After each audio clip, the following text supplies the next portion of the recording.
મિત્રો, મારું નામ ચંપક છે. અભ્યાસ પૂરો થયા પછી ગામડાની શાંતિ છોડીને શહેરની આ ભાગદોડભરી દુનિયામાં આવ્યો. નસીબે સાથ આપ્યો અને ટૂંક સમયમાં જ એક પ્રતિષ્ઠિત પ્રાઇવેટ કંપનીમાં મને મેનેજરની પોસ્ટ પર નોકરી મળવી ગઈ. શરૂઆતના દિવસોમાં હું એક હોટલમાં રોકાયો હતો, પણ શહેરની મોંઘવારી અને હોટલનું રોજનું ભાડું મારા ખિસ્સાને પહોંચાય તેમ નહોતું. મારે એક શાંત અને ઘર જેવું લાગે તેવું રહેઠાણ જોઈતું હતું. મેં મારા એક ખાસ મિત્રને વાત કરી કે ભાઈ, મારે રહેવા માટે કોઈ સસ્તો અને સારો રૂમ ભાડે જોઈએ છે. થોડા દિવસો પછી તેનો ફોન આવ્યો અને તેણે મને એક સરનામું આપતા કહ્યું, ચંપક, એક ફેમિલી હાઉસમાં ઉપરનો માળ ખાલી છે. તું જઈને જોઈ લે. જો તને ફાવે તો ત્યાં રહી જજે. બીજે દિવસે સવારે હું સરનામે પહોંચ્યો. એક શાંત સોસાયટીમાં સુંદર નાનકડું મકાન હતું. મેં જઈને ડોરબેલ વગાડી. થોડી ક્ષણોમાં દરવાજો ખુલ્યો અને સામે એક અંદાજે 32 વર્ષની ખૂબ જ સૌમ્ય અને સુંદર મહિલા ઊભી હતી. તેમની આંખોમાં એક અજીબ પ્રકારની ગંભીરતા અને શાંતિ હતી. મેં વિવેકથી કહ્યું, નમસ્તે, મારા મિત્રએ આ સરનામું આપ્યું હતું. મારે અહીંયા રૂમ ભાડે જોઈએ છે. તેણે મને આદરપૂર્વક અંદર બોલાવ્યો. સોફા પર બેસાડીને પહેલાં પાણી આપ્યું અને પછી પૂછ્યું, તમારું નામ અને તમે શું કરો છો? મેં જવાબ આપ્યો, મારું નામ ચંપક છે. હું એકલો જ છું. મારા માતા પિતા ગામડે રહે છે અને અહીં એક કંપનીમાં મેનેજર તરીકે કામ કરું છું. મારી વાત સાંભળવી તેમણે મને ઉપરનો રૂમ બતાવ્યો. રૂમ એકદમ સ્વચ્છ, હવા ઉજાસવાળો અને શાંત હતો. મને પહેલી નજરે જ તે ગમી ગયો.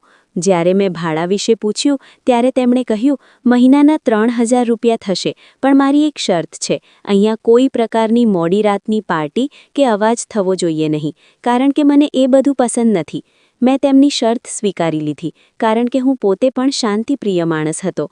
બીજે દિવસે મેં મારો બધો સામાન ત્યાં શિફ્ટ કરી દીધો. શરૂઆતના દિવસોમાં અમારી વચ્ચે બહુ વાતચીત નહોતી થતી. હું રોજ સવારે ઓફિસે જવા નીકળું ત્યારે તેમણે આંગણામાં સફાઈ કરતા જોતો.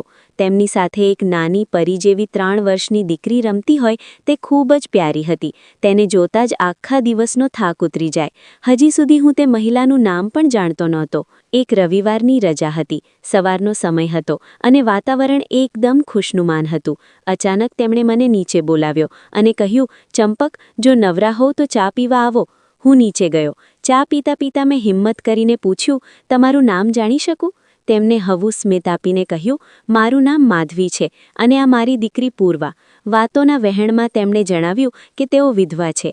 આ સાંભળીને મને સ્તબ્ધતા અનુભવાઈ. મેં તરત જ માફી માંગી. મને માફ કરજો. મારો ઈરાદો તમને દુઃખ પહોંચાડવાનો નહોતો, પણ માધવીના ચહેરા પર એક સ્થિરતા હતી. તેમણે કહ્યું, ચંપક, જે સત્ય છે તેને સ્વીકારવું જ પડે.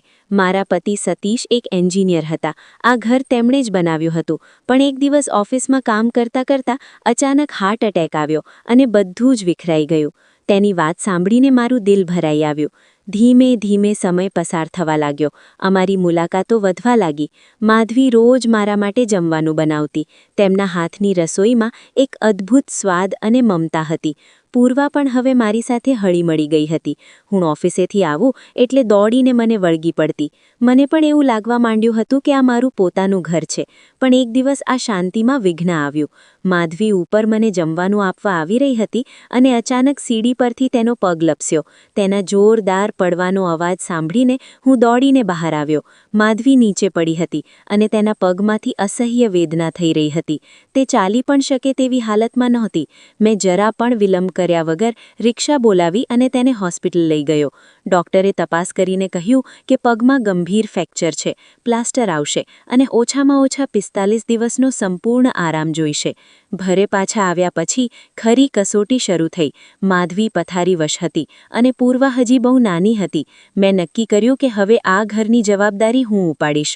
હું વહેલો જાગી જતો. માધવી અને પૂર્વા માટે રસોઈ બનાવતો. માધવીને સમયસર દવા આપતો અને પૂર્વાને તૈયાર કરીને પછી ઓફિસે જતો. ઓફિસેથી વહેલો આવીને ઘરની ફરીથી ઘરકામમાં લાગી જતો. આ 45 દિવસમાં મને અહેસાસ થયો કે માધવી માત્ર મારી માલકીન નથી, પણ તે મારા જીવનનો એક અવિભાજ્ય હિસ્સો બની ગઈ છે. પૂર્વા હવે મને પોતાની દીકરી જેવી લાગતી હતી. મારા મનમાં માધવી પ્રત્યે પ્રેમ જાગ્યો હતો, પણ મને ડર હતો કે તે શું વિચારશે. શું તે મને સ્વીકારશે? એક રાત્રે જોરદાર વરસાદ પડી રહ્યો હતો. પૂર્વા સૂઈ ગઈ હતી. હું માધવીની ખબર કાઢવા તેના રૂમમાં ગયો. તે હજી જાગતી હતી. મેં પૂછ્યું, માધવી, કેમ હજી સુધી જાગો છો? કોઈ તકલીફ છે? તેણે મારી આંખોમાં જોયું. એ આંખોમાં કૃતજ્ઞ અને કંઈક અકબંધ લાગણીઓ હતી. તેણે મારો હાથ પકડ્યો અને ગદગદિત કંઠે કહ્યું, ચંપક, આટલા દિવસમાં તમે જે રીતે અમારી સંભાળ રાખી છે તે તો કદાચ કોઈ પોતાનું પણ ન રાખે. મને ખબર નથી કે આ કહેવું કેટલું યોગ્ય છે, પણ હું તમને પસંદ કરવા લાગી છું. મારા હૃદયના ધબકારા વધી ગયા.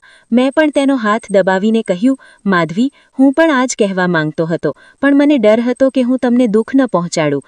એ રાત્રે વરસાદના અવાજ વચ્ચે બે આત્માઓનું મિલન થયું. થોડા દિવસ પછી માધવીનો પ્લાસ્ટર દૂર થયો. અમે સમાજની ચિંતા કર્યા વગર કોર્ટમાં જઈને સાદગી કરી લીધા. આજે અમે એક સુખી પરિવાર છીએ. પૂર્વા મને પપ્પા કહીને બોલાવે છે અને એ સાંભળીને મને દુનિયાનું સૌથી મોટું સુખ મળે છે.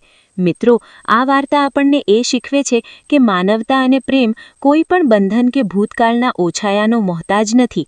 વિધવા લગ્ન આજે પણ આપણા સમાજમાં ક્યાંક ને ક્યાંક સંકુચિત દ્રષ્ટિએ જોવાય છે, પરંતુ જો કોઈ સ્ત્રીના જીવનમાં અંધકાર છવાયો હોય તો તેને નવો પ્રકાશ આપવો એ પાપ નથી, પણ પુણ્ય છે. સાચો પ્રેમ એ છે જે મુશ્કેલીના સમયે હાથ પકડીને સાથે ચાલવાની હિંમત આપે. મિત્રો, આ વાર્તા તમને કેવી લાગી? કોમેન્ટ કરીને જરૂર જણાવજો.